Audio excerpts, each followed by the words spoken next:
হযরত ঈসা আলাইহিসসালাম। বিবি মরিয়ম নাসেরা নামক একটি শহরের অধিবাসিনী ছিলেন। নাসেরা শহরটি বাইতুল মুকাদ্দাসের অদূরেই অবস্থিত ছিল। বিবি মরিয়ম পিতামাতার মানত পূর্ণ করার জন্য বাইতুল মুকাদ্দাসের খেদমতে নিযুক্ত ছিলেন। তিনি বাল্যকাল থেকেই অতিশয় সুশীলা ও ধর্মানুরাগী ছিলেন। তার পিতার নাম ছিল ইমরান এবং নবী জাকারিয়া আলাইহিসসালাম এর শালিকা বিবি হান্না তার জননী ছিলেন। বিবি মরিয়ম নামাজ পড়ছিলেন। হঠাৎ ফেরেশতা জিবরাইল আলাইহিসসালাম অবতীর্ণ হলেন এবং তিনি বললেন, তোমার প্রতি সালাম, তুমি আল্লাহর অনুগ্রহপ্রাপ্ত, আল্লাহ তোমার সঙ্গে আছেন।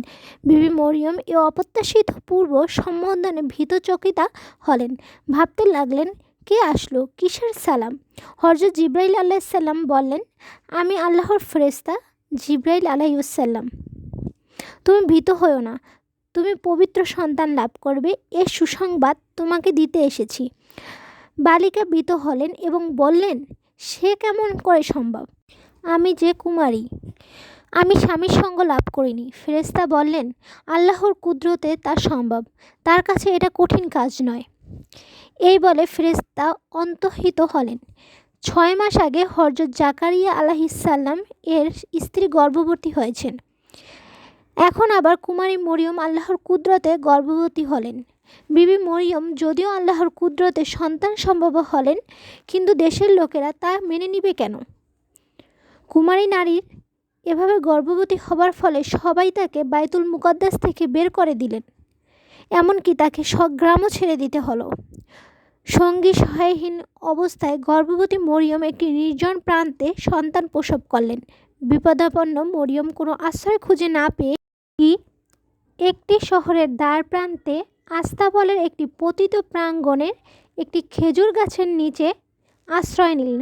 হায়, যিনি পৃথিবীর মহা সম্মানিত নবী, তিনি সেই নগণ্য স্থানে ভূমিষ্ঠ হলেন। যে মহানবীর ধর্মানুসারীগণ আজ পৃথিবীময় বিস্তৃত শক্তি এবং সম্মানে যারা পৃথিবীতে শ্রেষ্ঠ স্থান অধিকার করে রেখেছেন, তাদের নবী ভূমিষ্ঠ হলেন একটি আস্তাবলের অব্যবহার্য আঙিনায়। দরিদ্রতম পিতামাতার সন্তানও এ সময় একটি শয্যা লাভ করে থাকে, একটু শান্তির উপকরণ পায়। কিন্তু মরিয়মের সন্তান সোয়াবের জন্য আস্তাবলের ঘরটুকু ছাড়া আর কিছুই ভাগ্যে থাকল না। 8 দিন বয়সে সন্তানের ত্বক ছেদনা করা হলো। তার নামকরণ হলো ঈসা। ইনি মসীহ নামে প্রসিদ্ধ হয়েছে।